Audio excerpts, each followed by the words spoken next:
کیا مطلب؟ ماضی کی کہانی میں کوئی ایسی بات نہیں ہے جس کے بارے میں یہ سوچا جائے کہ بھابھی کی گمشدگی اس بات کا شاخسانہ ہے؟ ضرور چندر بدن نے کوئی عمل کیا ہے۔ ابھی راستے میں آتے ہوئے اس جگہ جہاں مجھے وہ 2-3 بار مل چکی ہے میں نے اسے پکارا تھا، مگر وہ وہاں بھی مجھے نظر نہیں آئی۔ تو پھر آؤ اسے ساہی پور کے کھنڈرات میں تلاش کرتے ہیں۔ یہ ساری کہانی ساہی پور کے کھنڈرات میں ہی بکھری ہوئی ہے، کامران نے کہا، اور ہارون خیال بھری نگاہوں سے اسے دیکھنے لگا اور پھر بولا، کامران بے شک تم ہر لمحہ میرا ساتھ دو، لیکن میرے دوست۔ کیا لیکن ویکن؟ میں آپ سے الگ ہوں ہارون؟ نہیں الگ تو نہیں ہو، پر یہاں کے معاملات اوورسیئر دیکھے گا، میں اسے سمجھا دیتا ہوں، کامران نے ایسے لہجے میں کہا کہ ہارون انکار نہیں کر سکا۔ بہرحال وہ کیمپ تک پہنچے۔ کامران نے زبردستی کھانا کھلایا پلایا اور بولا، ہمیں وہاں چلنا تو ہے ہی۔ میں جانتا ہوں سر کہ اس دوران آپ نہ تو سوئے ہوں گے نہ آپ نے کھایا پیا ہوگا۔ سر پلیز اتنی عزت مجھے دیں کہ جو کچھ میرا دل آپ کے لیے کرنا چاہتا ہے اسے کرنے دیں۔ ہارون ایک ٹھنڈی سانس لے کر خاموش ہو گیا تھا۔ خیمے میں پہنچ کر اس نے کہا، میرا دل تو بالکل بھی نہیں چاہتا کہ میں ایک لمحے کے لیے بھی ٹک کر کہیں آرام کروں۔ تم یقین کرو میں نہ جانے کیا کیا سوچتا رہتا ہوں، پتہ نہیں میری افشاں اور میرا بچہ کس حال میں ہوگا۔ یار میں بڑی محبت اور پیار سے پالا تھا انہیں۔ جانتا ہوں، اچھی طرح جانتا ہوں۔ تھوڑی دیر آرام کر لیں پلیز، اس کے بعد ہم ساہی پور کے کھنڈرات کی جانب نکلیں گے۔ نہ جانے کیوں میرا دل کہتا ہے کہ وہاں مجھے افشاں بھابھی کا کچھ نہ کچھ پتہ ضرور چل جائے گا۔ ہارون نے کامران کے سر پر لیٹ کر آنکھیں بند کر لی تھیں۔ دونوں میاں بیوی آمنے سامنے بیٹھے ہوئے تھے۔ طاہر علی نے کہا، بس کیا بتاؤں، جتنا زبردست کاروبار پھیلا ہوا تھا میرا اور جس انداز میں چل رہا تھا اسے ختم کرتے ہوئے لوگوں نے اس طرح آنکھیں پھاڑ پھاڑ کر مجھے دیکھا کہ وہ سمجھ رہے ہوں گے کہ میرا ذہنی توازن بگڑ گیا ہے، اور حقیقت بھی یہی ہے نیرہ بیگم۔ ایسے اعلیٰ کاروبار کو ختم کر دینا، دماغ کی خرابی ہی تصور کی جا سکتی ہے۔ کون ایسا کرتا ہے؟ آپ کو اپنے کاروبار کا افسوس ہو رہا ہے؟ یہ بتائیں کہ بیٹی کے علاوہ آپ کی زندگی میں کچھ اور ہے؟ سب کچھ اسی کے لیے تو کر رہے تھے نا آپ۔ اگر وہی ہاتھوں میں نہ رہی تو پھر اس کا کاروبار کا کیا کریں گے آپ؟ مجھے جواب دیں۔ ہاں یہی سوچ کر تو سب کچھ ختم کر بیٹھا ہوں۔ آپ تصور نہیں کر سکتے کہ مجھ پر کیا بیت رہی ہے طاہر۔ جس بیٹی کے لیے ہم کاروبار ختم کر رہے ہیں اور سب کچھ چھوڑ چھاڑ کر یہاں آ گئے ہیں، وہ اب بھی ہمارے ہاتھ میں نہیں ہے۔ میں نے تمہیں بہت زیادہ پریشان کرنا مناسب نہیں سمجھا، لیکن اب جب آپ یہاں آ گئے ہیں اور تسلی سے بیٹھ گئے ہو تو گزرے ہوئے دنوں کی باتیں میں تمہیں بتانا چاہتی ہوں۔ وہاں لندن میں تو ہم بالکل ہی بے یار و مددگار تھے، ہماری بات کو سمجھنے والا کوئی بھی نہ تھا۔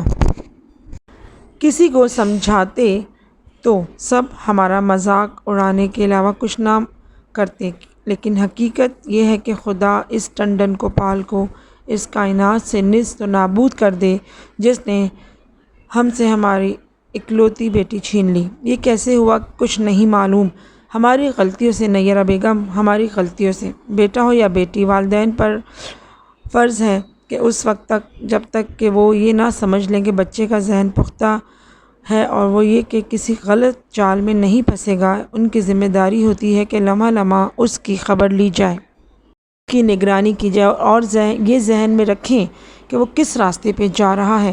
مشکل ہوتا ہے طاہر، مشکل ہوتا ہے۔ بچے ایک عمر تک پہنچنے کے بعد سرکش ہو جاتے ہیں۔ ہماری بیٹی بھی انہی بچیوں میں سے تھی جو سرکش ہو جاتی ہے۔ تم مجھے اور زیادہ دہشت زدہ نہ کرو، مجھے وہ عوامل بتاؤ جس کی بنا پر تم ان حالات کا شکار ہوئی ہو۔ میرا مطلب ہے اس سوچ کا، وہ گئی کہاں ہے؟ یہ پوچھ رہے ہو مجھ سے؟ یہ پوچھو کہ وہ آتی کب ہے۔ نیرہ بیگم تم نے مجھ سے یہ سب تو نہیں بتایا۔ انتظار کر رہی تھی کہ آپ وہاں کے معاملات سے نمٹ کر یہاں آ جاؤ تو میں آپ کو پوری تفصیل بتاؤں۔ دوہری مشکلات کا شکار ہو جاتے، ورنہ آپ کاروباری امور کو سمیٹنا آسان کام تو نہیں ہوتا۔ اب تم مجھے بتاؤ ہوا کیا ہے؟ کالے جادو کے بارے میں تم سے یہ بات کر چکی ہوں اور آپ سے سن بھی چکی ہوں طاہر علی، کہ یہ وہ دوسری دنیا ہے جہاں انسان بیگانہ ہو جاتا ہے۔ مذہب تو خیر چھن ہی جاتا ہے، دنیا داری بھی چھن جاتی ہے۔ پتہ نہیں یہ بخت کیوں اس طرف راغب ہوتے ہیں۔ ایک ہی بات ہے، صرف ایک ہی بات ہے، ہر چیز کالا جادو ہے نیرہ بیگم۔ انسان کی فطرت میں اقتداری پسندی ہے، وہ اپنی ذات کی برتری کا بھوکا ہے۔ اس کے حصول کے لیے کبھی وہ ہٹلر بن جاتا ہے، کبھی چنگیز خان، کبھی اسٹالن، کبھی آئزن اور کبھی کچھ بھی بن جاتا ہے۔ کچھ بھی، ہر قسم کی طاقت وہ اقتدار کے لیے ہی حاصل کرنا چاہتا ہے نیرہ بیگم۔ کالے جادو کے ماہر بھی اسی قسم کی کیفیتوں کا شکار ہوتے ہیں۔ طریقہ کار اپنا اپنا، وہ اپنا ایمان کھو کر طاقت حاصل کرنے کے خواہش مند ہوتے ہیں اور صحیح معنوں میں شیطان کے ساتھی بن جاتے ہیں۔ یہ سلسلہ تو ازل سے جاری ہے، مختلف شکلوں میں، بادشاہوں کی شکلوں میں، جنگجو سرداروں کی شکل میں۔ یہ لوگ اقتدار کے لیے سب کچھ کر گزرتے ہیں، کھوپڑیوں کے مینار بناتے ہیں، انسانی جسموں کو جلا دیتے ہیں، مگر یہ سودا صفورہ کے دل میں کیسے سمایا؟ مجھے معاف کرنا نیرہ بیگم۔ وہاں یورپ میں بھی میرا ایک پاؤں کسی ملک میں ہوتا تھا اور دوسرا کسی ملک میں۔ ماں کی حیثیت سے یا عورت کی حیثیت سے صفورہ کی ذمہ داری تم پر عائد ہوتی تھی۔ یہ سوال تمہیں مجھ سے نہیں کرنا چاہیے تھا، مجھے تم سے کرنا چاہیے۔ نیرہ بیگم کی گردن جھک گئی تھی۔ کچھ دیر تک وہ گردن جھکائے خاموش بیٹھی رہیں اور ان کی شرمندہ سی آواز ابھری، مجھ سے سوال کرو گے؟ میں تو غلطی بھی کرتی ہوں تو تمہارے بل پر، خود میں کیا کر سکتی ہوں؟ مجھے بتاؤ، تم یہ بتاؤ کہ سلسلہ کیا ہے، کیسے چل رہا ہے؟ طاہر علی بولے، میرا تو یہی خیال ہے کہ صفورہ یقینی طور پر اپنے راستوں پر چل پڑی ہے۔ ٹنڈن کوپال بے شک یہاں نہیں ہے، مگر صفورہ کے طور طریق بالکل مختلف ہو گئے ہیں۔ مجھے معاف کرنا، مجھے تو یوں لگتا ہے جیسے ہماری بیٹی اپنا ایمان بھی کھو بیٹھی ہے۔ وہ اب ہمارے مذہب میں نہیں رہی۔ کالے جادو کے بارے میں تمہیں بھی علم ہے کہ مذہب سے اس کا کوئی تعلق نہیں ہوتا، بلکہ اس کو ماننے والے سب سے پہلے اپنا مذہب ہی ختم کرتے ہیں اور اس کی نفی کرتے ہیں۔ خدا کے واسطے اتنی بھیانک باتیں نہ کرو نیرہ بیگم۔ وہ غلاظتیں کھاتی ہے، ملازم زبان بند رکھتے ہیں، لیکن جو کچھ اس کی فطرت میں پیدا ہو چکا ہے۔ ہاں، غلاظتیں کھانے کا کیا سلسلہ ہے، بتاؤ؟ اور جواب میں نیرہ بیگم طاہر علی کو وہ واقعات سنانے لگی جو ان کے کانوں تک پہنچے تھے۔ طاہر علی کا چہرہ غم اور رنج سے ڈوب گیا تھا۔ سوچتے رہے، پھر دفتن انہوں نے گردن اٹھا کر کہا، نہیں، ہمیں اس قدر مایوس نہیں ہونا چاہیے۔ ہماری خوش بختگی ہے کہ یہ اپنا وطن ہے، یہاں ہمارے ہم مذہب اور ہمارے خیال کے لوگ رہتے ہیں۔ کالا جادو یورپ میں بھی اچھا نہیں سمجھا جاتا، لیکن ہمارے ہاں تو اس کی شدید ممانعت ہے، اس کا توڑ کرنے والے بھی بہت موجود ہیں۔ میں خفیہ طور پر معلومات حاصل کروں گا اور اس کے علاوہ اب میں خود دیکھوں گا کہ بلکہ ایسا کروں گا کہ میں خفیہ طور پر صفورہ کا تعاقب کروں گا اور یہ جاننے کی کوشش کروں گا کہ وہ کہاں جاتی ہے۔ ہاں، ایسا ہی کرو۔ صفورہ ماں باپ کی ان باتوں سے بے خبر اپنے معاملات میں مصروف تھی۔